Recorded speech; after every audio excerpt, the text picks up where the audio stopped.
And so when stressful situations come our way, if we've trained our awareness, if we've built more what we like to call mental fitness, Yeah.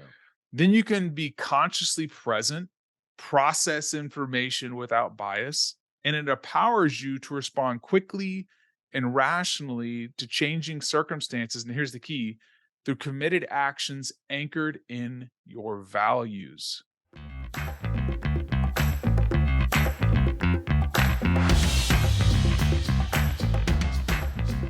Hello, and welcome back to another episode of the Thrive State Podcast. I'm your host, Dr. V, triple board certified MD and performance and longevity expert, here today with yet another awesome episode of the Thrive State Podcast. With me today is somebody who's an expert on psychophysiological flexibility.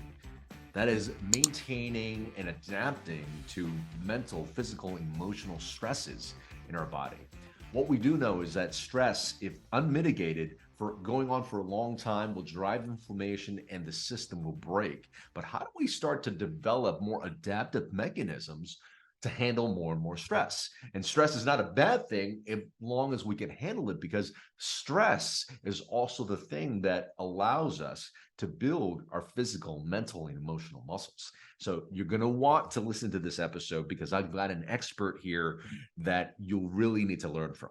But before we dive into the episode, let me welcome all the newcomers to the Thrive State Podcast, where we're really a source to give you the tools, the mindset, the techniques, the technologies for you to become your best self. And if we've given you value before and this has allowed you to improve your life and the life of other people, please do us a favor by leaving us a 5-star review wherever podcasts are heard, and share this information with your friends and family to help them improve their lives as well. If you haven't already, go ahead and pick up a copy of my book, Thrive State, at thrivestatebook.com. The second edition is out, and it's got a lot more expanded information on how to take your life to the next level.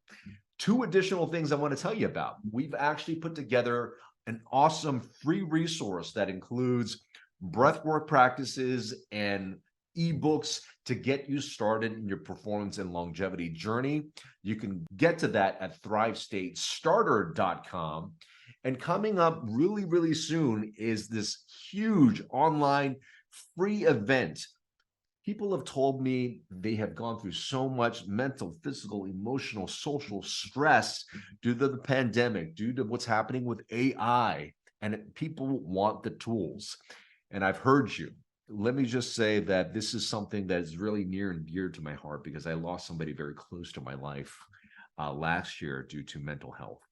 And so there's a stress summit that's going on. Go check out thrivestatesummit.com. I put together nearly 50 of the world's thought leaders, celebrities in the mental health space to give you the tools to elevate.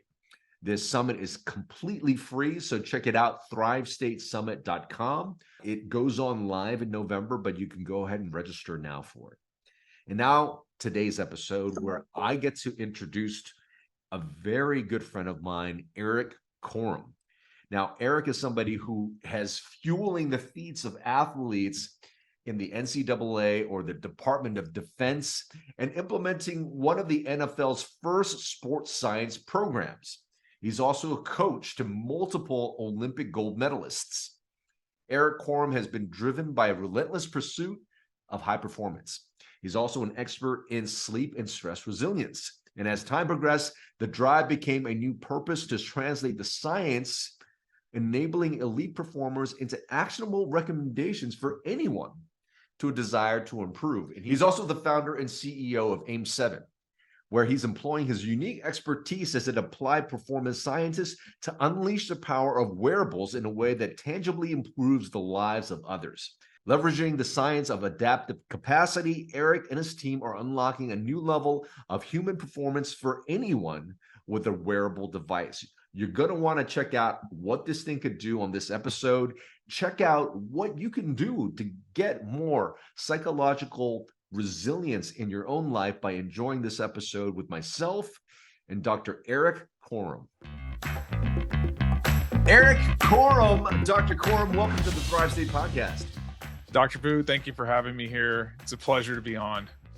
I had the honor of being on your podcast before, and I love doing these podcast swaps because there's so much I wanted to pick from your brain from our last conversation that I'm glad we get to do it in this capacity. So, but before we get into your knowledge and you know so much stuff on sleep, on nutrition, on mental resilience, and I can't wait to talk more about your app AIM 7. But before we get into all of that, there is a portion of the show, game show style, where there is a prize, which is a healthy meal on me the next time we meet. It's called the 5 to Thrive. 5 quick questions to get to know you better. The question generator is actually my ass. So let me ask you, Eric Korem, are you ready to play the I 5 to Thrive? I am ready to play. Let's roll. Here we go. Question number one from the question generator. Here we go. What did you want to be as a kid? And what did you dream of growing up being? Orthopedic surgeon. Oh, orthopedic surgeon, 1,000 points there. Question number two, boop, is if you had one superpower, what would it be and why? Oh man, that is such a good. We actually played this like would you rather game last night with my kids. Yeah. I would say speed, like faster than anybody on the planet. Oh, Because I wow. would have been Okay. like an all pro football player. Oh, sounds good. So Yeah. you'd be like the Flash. I'd be the Flash, but I'd dial it down so I could play sports. Okay, sounds good. All right. Hmm. Question number three. Here we go. Now you're a big health guy, but what is one vice that you have that it's not quite healthy that you wouldn't mind sharing with us? Peanut butter, anything peanut butter, Reese's, peanut butter ice cream. Like it's so funny. We get ice cream as a family. My kids like, what peanut butter flavor are you gonna get? So I have to like be very careful when I open the peanut butter jar that I'm just like, just a little bit. All right, 3,000 points. Now for four. Question number four is, if you could go into the future or into the past, into any time period of life, where would you travel and why? I would go back to like the biblical times, Okay. right back to, where our modern calendar's from and just see it all for myself. Okay. They document the truth back then. Okay, 4,000 points, which means if you get this last question right, you win the 5 to Thrive, which Okay. means a meal on me. And so the pressure is on now. Last question right now. Boom. How does Eric Korem want to be remembered? As somebody that blessed others. And I don't know what that's ultimately going to look like in the end, but I hope I leave a wake of blessing behind me. Oh, wow. Well, thank you. And I think anyone who's really conscious about leaving that impact does leave that impact, I feel. And Mm. it's really and it happens because I think there's a part of us that shifts energetically. And even when we don't think that we're doing anything, just that energetic frequency that people have when they're around us, and I feel this way when I'm around you, it leaves it leaves an impact. And so Mm. thanks for letting me feel blessed every time we have this conversation. I feel blessed that I get to treat you to dinner now because you win the 5 to Thrive. You, me, Congratulations. and Chris Doe. That's what we're going to do. I'm going to come to LA, you, me, and Chris. Okay, sounds good. Oh, I just had lunch. Thank you for the introduction to Chris Doe. We had lunch 2 weeks ago. There's a mutual third party friend, not you, that invited us all out. So it was cool to meet. That's Um, awesome. He's one of the best. yeah. So let's get a little bit into you. Like, we're gonna dive into all the different type of science, but like, what was your background? I know you've worked with Olympians, you've worked with athletes, you've got like a physical science major and all that type of stuff. Let us know sort of what your background is and how you ended up working with all these elite people.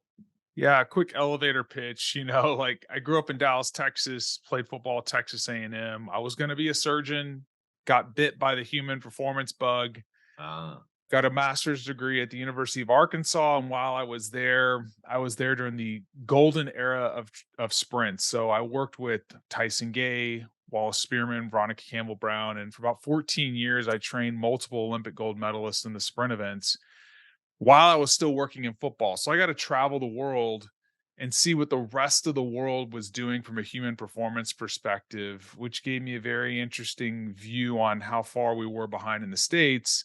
Fast forward, spent a number of years in college football. And then in 2010, I was at Florida State University and I pioneered athlete wearable tracking technology. So for the first time ever, we were the first people to ever quantify the game of football, actually had athletes with tracking devices on them. So this is pre-Fitbit, pre-Apple Watch. Mm. Fitbit was kind of a thing, but not really. And it opened a multi-billion dollar market for sports wearables and data here in the US. So if you ever watch an NFL game, you see somebody running down the field and it's like, oh, they're running 20 miles an hour. That's what we started at Florida State. Mm. And then I went on, my career kind of took off and I went into the field of sports science. And I got really fascinated because whether I was working with an elite gold medalist in sprints or a football player, the best in the world all had this biological capability that we could measure. We were measuring what we call biological states of readiness. We could measure how the central nervous system, the brain, Mm. Mhm. spinal cord, and then the heart and the autonomic nervous system were adapting to stress. And the best in the world had a tremendous capacity for physical and mental stress. And I'm Mm. not just talking about a starter on an SEC football team. I'm talking about like a first round draft pick versus a starter. And you could hammer them and they would come back like nothing had happened the next day. And and so I was very interested, like, how do we create this ability in anybody? And so me and one of my colleagues, Dr. Chris Morris, we really started studying how to build the capacity to adapt to more psychophysiological stress. And my research emphasis was on how sleep impacts this ability to adapt to stress. Worked in the NFL, and then a couple years ago, took my expertise in wearables and built a company called AIM7, which we can talk about later, where we're turning wearable technology data like from your Apple Watch into personalized recommendations, not insights, but personalized recommendations to build capacity for more physical and mental stress, to stop burnout and help people thriving.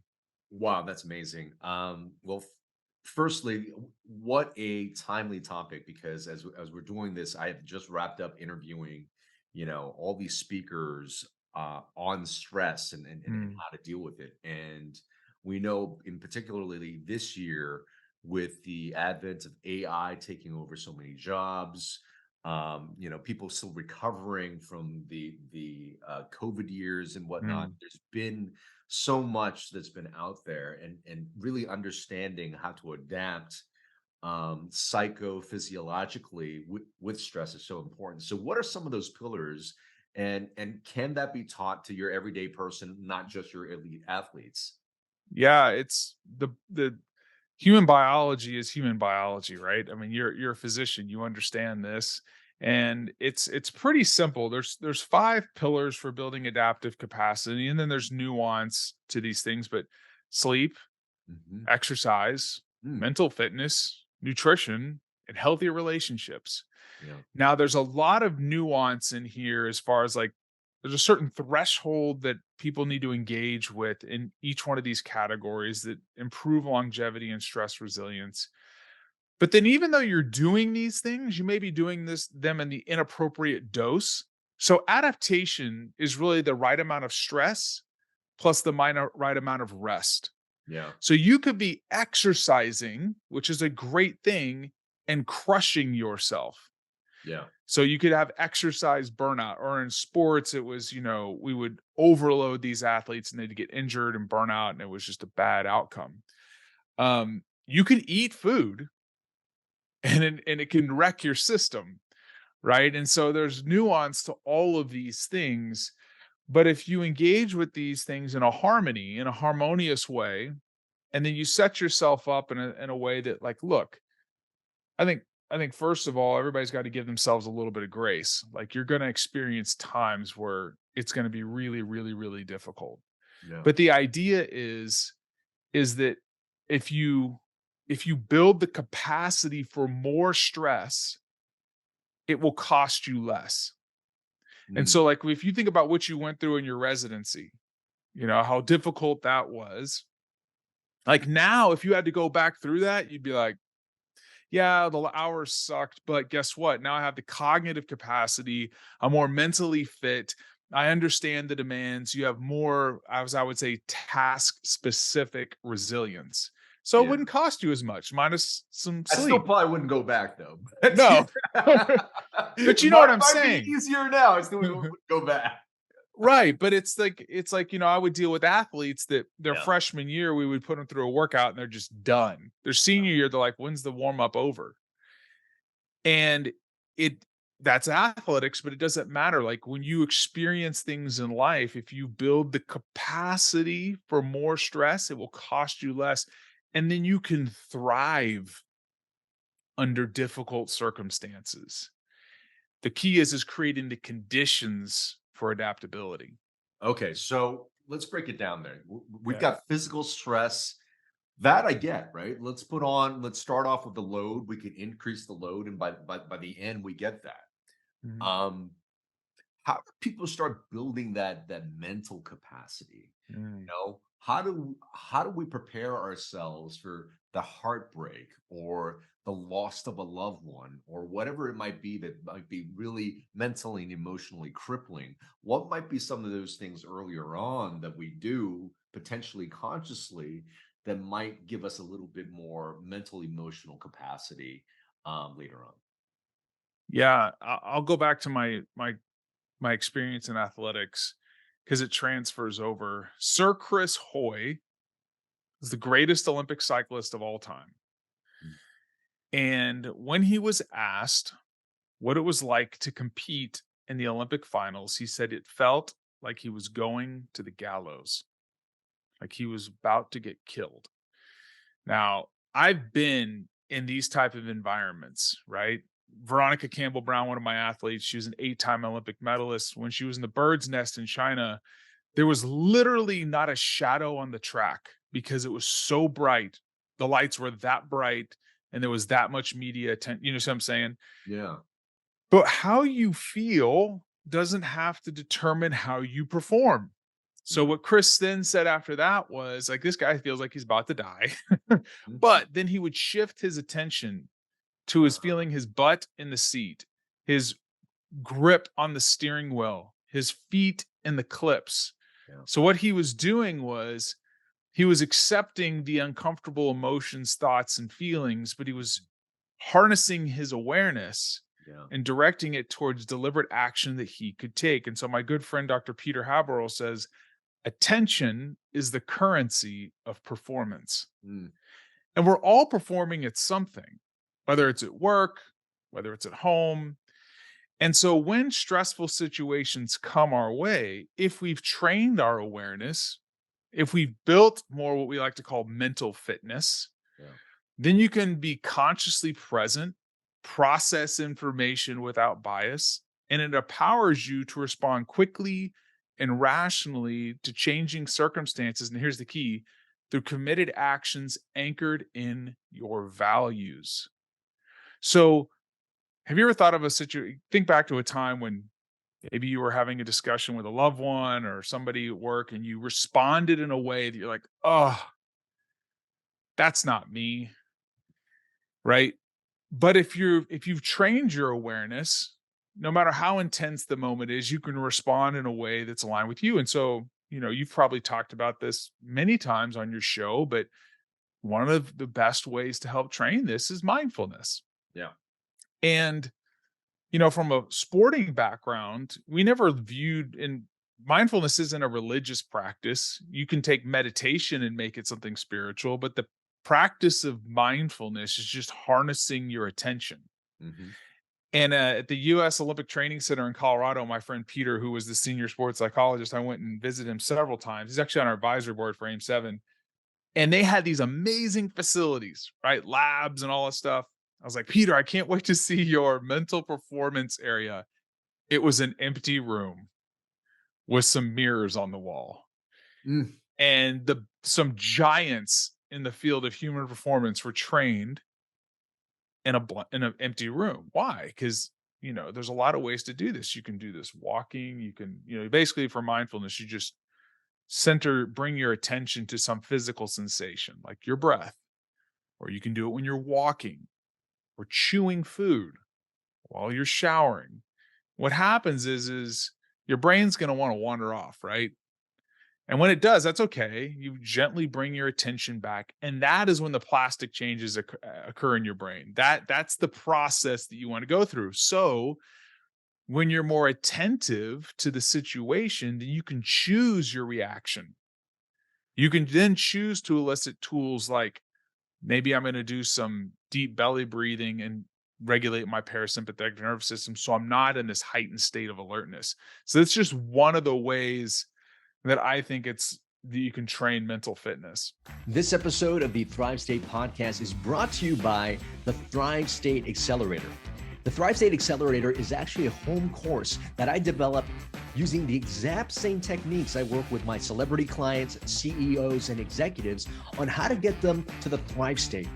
The Thrive State Accelerator teaches you how to master your 7 bioenergetic elements. That's sleep, nutrition, movement, stress and emotional mastery, relationships, our thoughts and mindset, as well as purpose. In this Thrive State Accelerator, you're also going to get a bonus module on optimization. That's how I talk about supplementation, peptides, all the optimization techniques I use with my clients to get them to the Thrive State. Now, for some of you who are just joining us for the first time, you guys might be wondering, what is the Thrive State? Well, the Thrive State is actually the energy, the epigenetic environment we give to ourselves, telling our DNA how to act and how to respond. And if we want optimal health, longevity, and peak performance, if we can master these 7 bioenergetic elements, our ability to have those 3 things that we just said, optimal health, longevity, and peak performance, is at its greatest. And it also prevents you from getting chronic symptoms like brain fog, being overweight, feeling sluggish, acne, pain, all these chronic symptoms, as well as preventing you from getting chronic disease. So getting to that Thrive State is really getting to that state to master being that very best version of yourself so you could show up for you, for your family, for your business, everything that's important to you. So go ahead, check it out right now at kienvuu.com/accelerator and use coupon code podcast25 for 25% off. Now back to the podcast. And I really think there's something that has to do with recognizing the opportunities of different things that trigger us into stress, anger, hate, worry, maybe some of these unpleasant feelings. And instead of running away from them or numbing them with, particular things that we can do, sugar, food, alcohol, pornography, all these type of things. But, when we do feel them, really use that as an opportunity to train that, mental and emotional resilience, and ask yourself after a pause and train the awareness, why am I feeling this way? Mm. What about me? What about some subconscious beliefs or thoughts or anything that's allowing me to have this feeling? Because there's something underneath. And the more we can look at that, the more we can start to understand what's underneath the hood. And then only from that point, if you could start to see the different thoughts that are running through your mind, you can go, this one's aligned with me. This one, I don't know where it came from, but it's stuck around for a long time and it's making me do some things I don't really like in life, right? Mm. So, I mean, those are just some things like, some people think, oh man, like, okay, well, I can't train my emotional resilience unless something super bad happens to me. And I'm like, no, that's not the case. It's just these things that we're not potentially even aware of, these triggers that come up, are probably an opportunity to train those things on a everyday basis. Yeah, when you train your awareness, like you said, things start to bubble up Yeah. because you're more present. I would also say this too, is like as a word of encouragement. A lot of anxiety is about future events that will most likely never occur. Yeah. But if the outcome of a situation is uncertain or important, you should uncertain and important, you should expect to feel uncomfortable.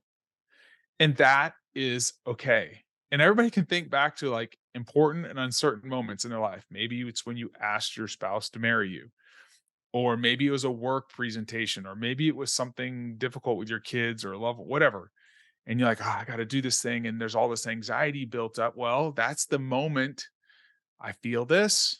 I'm going to put something into practice, and then I'm going to harness my attention and awareness so I can act in a way that's aligned with my values. And repeated over time, it is is a massive shift in your ability to engage with difficult moments and thrive in those situations. Yeah, I completely agree. I think I heard you on a podcast talking about how stress can actually be your secret weapon. Yeah. For all those people who might be stressed out right now, Yeah. tell us a little bit more about that. Yeah, I mean, it goes back to this principle of adaptive capacity and adaptation, but if you wanna get better at anything in life, it requires stress. If you wanna get fit, you have to deliberately engage in exercise, which does what? It elicits an adaptation. The human body is an adaptation machine. That's what it's designed to do. Mm, If you want to learn something, you have to deliberately engage in the task of learning, which creates agitation, which is uncomfortable. When you sit down and learn something, you're like, oh my gosh, and you kind of work through it. So, stress, when harnessed, can actually lead to significant growth. And mm, that was the thing about human performance is like when you start working with better athletes, it's like we have to improve speed. And people are like, now we got to improve speed in the first 10 meters. So that's acceleration. Well, then how do we do that? And then you add specific stress to maximal force production in minimal amount of time. And so we would stress that, right? Or mm, if I wanted to help a sprinter at top end speed, we had to improve what's called elastic reactivity, and you would train that a specific way. It's just like that in any other part of your life. If you understand what you're trying to improve, you have to dial in the specific stress. But if you want to adapt, you have to counterbalance that mhm. with equivalent or even more rest. And rest can come in the form of sleep, rest can come in the form of different mental health practices like a body scan or moments of deep breath work. Um, Rest can come in the form of just good like healthy conversations that allow you to just be your authentic self and just dial these systems back down. Because when you experience stress, there are systems that turn on, Right. right? Mhm. HPA axis, sympathetic nervous system, all that stuff's great because stress is really your brain and body preparing you to do something effortful. When you rest, you turn the systems down, right? You down regulate them, now your immune system kick on and your body can start mobilizing resources to go build the building blocks Mhm. for you to be more adaptable. Basically, like if it's strength, it's more muscle tissue or cross-sectional area of the fiber or whatever it is. And so we don't need to be afraid of stress. I think shifting our mindset that, wait a second, how many times you heard somebody go through a difficult relationship and said, I came out on the other side stronger. Mhm. Yeah. So, like, you and I talked about something off air that we're not gonna talk about right now, but I'm going through something that's hard, but that's creating this resilience. Yeah. Absolutely. And I look at it that way. And I've learned to shift my mindset that this is making me better. And I don't try to run from it. I try to equip myself with the right tools. Yeah. And then I also know when I need to just like call up a friend or get my wife and just sit down and like, maybe I need to cry or maybe I need to hug them. Doesn't mean it's not going to be difficult, but it's going to make you stronger. Yeah. So just to wrap up on that Yeah, part there, stress is really the necessary weight to grow any type of muscle in your body, mental, physical, emotional, your soul's muscle.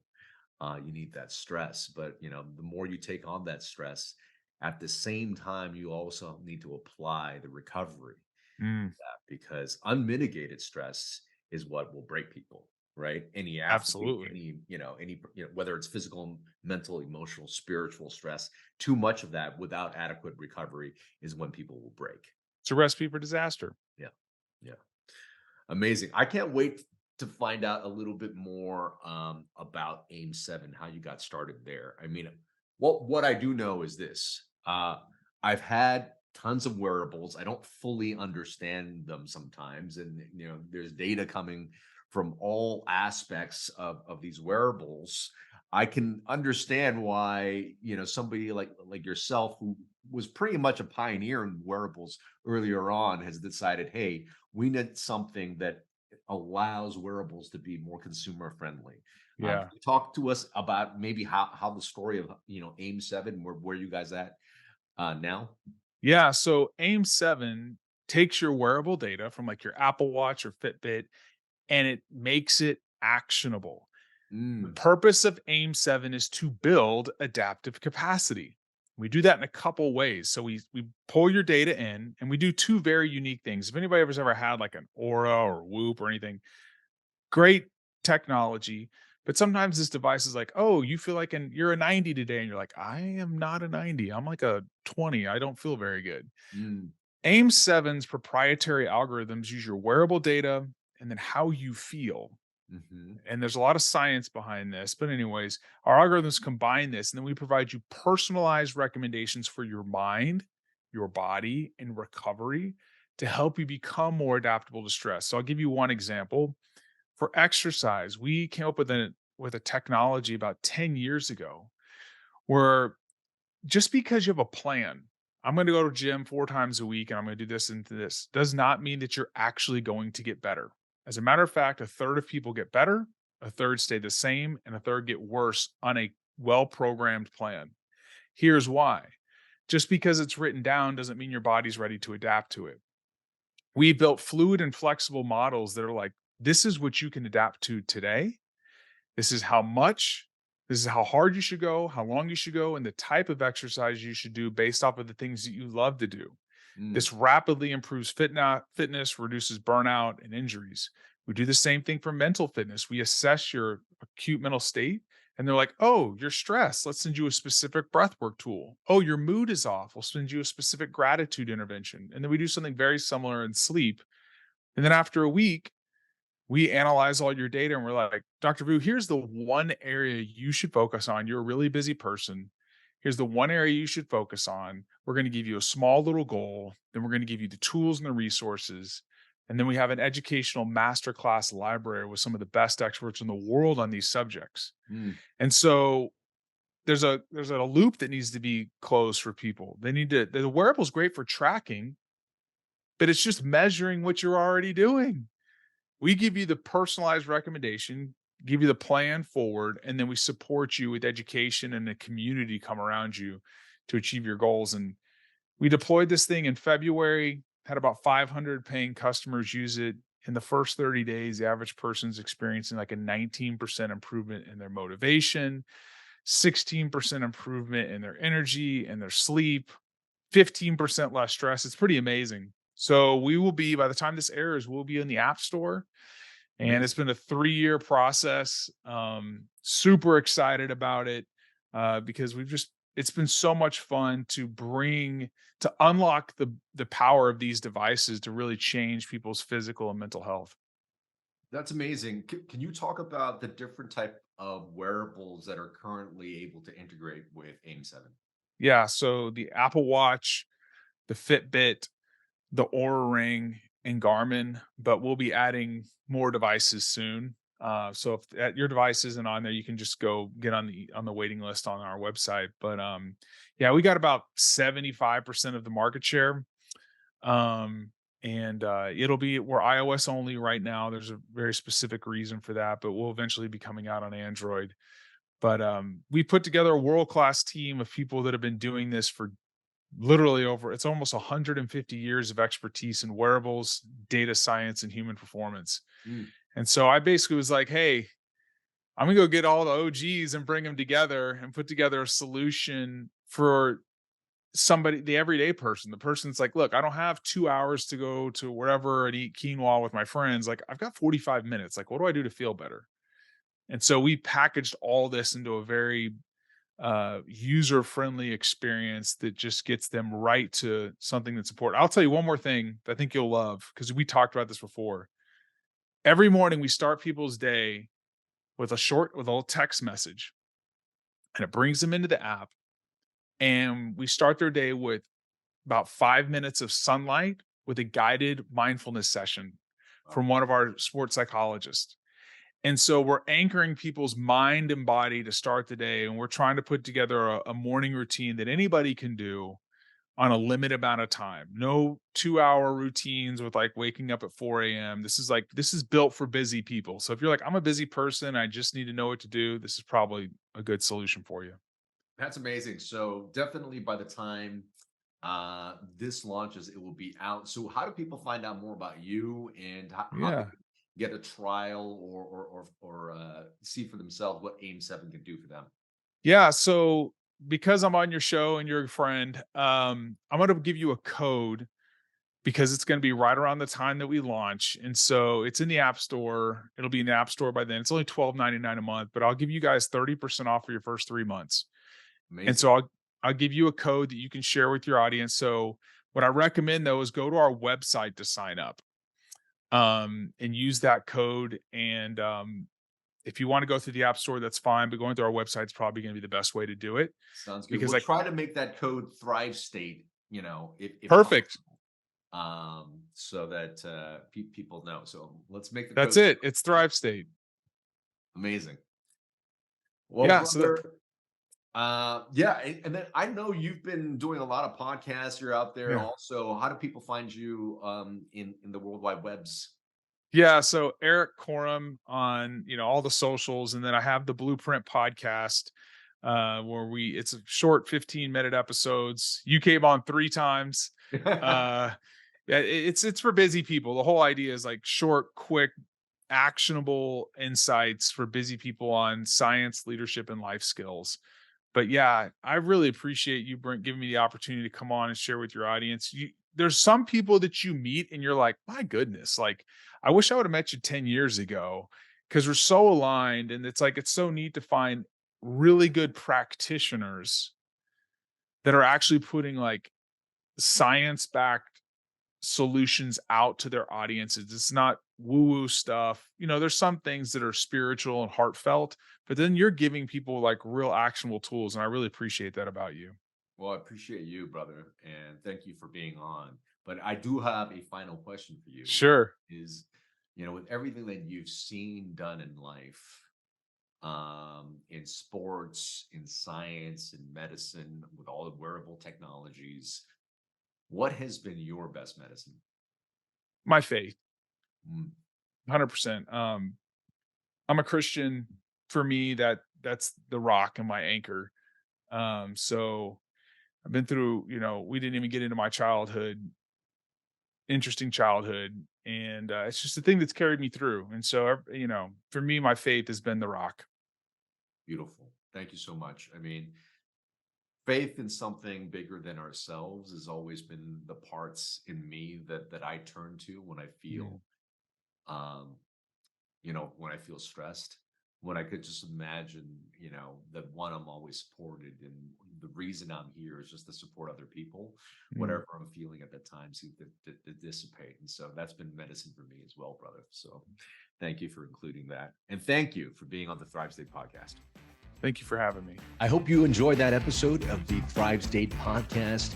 And if this podcast is bringing a lot of value to you, if you find that your life is just improving with this podcast, that your life is getting to the next level, please consider supporting it. And here's a few ways you can do so. You can do so by liking this video and commenting on this video, and also sharing this video with your friends and family. Another thing you can do is go to ratethispodcast.com/ThriveState. Go ahead and leave us a 5-star review there. It will really, really help this show grow. And this will give me more time so that I could actually give more content to you, just like you got in this episode. And if you haven't already picked up a copy of my book, Thrive State, Your Blueprint for Optimal Health, Longevity, and Peak Performance, you can pick it up now. It became a #1 new release in longevity. Go to thrivestatebook.com. And if you enjoy the book, please consider leaving us a review as well. And the last thing you can do, if you're liking everything here and you want to work more closely with me as well as my team to get you into the Thrive State, go to kienvuu.com/accelerator and consider joining the home course, the Thrive State Accelerator. It's really the course that I use. It's the concepts that I use personally when I work with CEOs, celebrities, and my high-profile clients to get them to the Thrive State. Again, the Thrive State Accelerator at kienvuu.com/accelerator. And because you're a listener of this podcast, I want you to save 25% by using the coupon code podcast25. I hope we continue to give value to you. And remember always, you are your best medicine.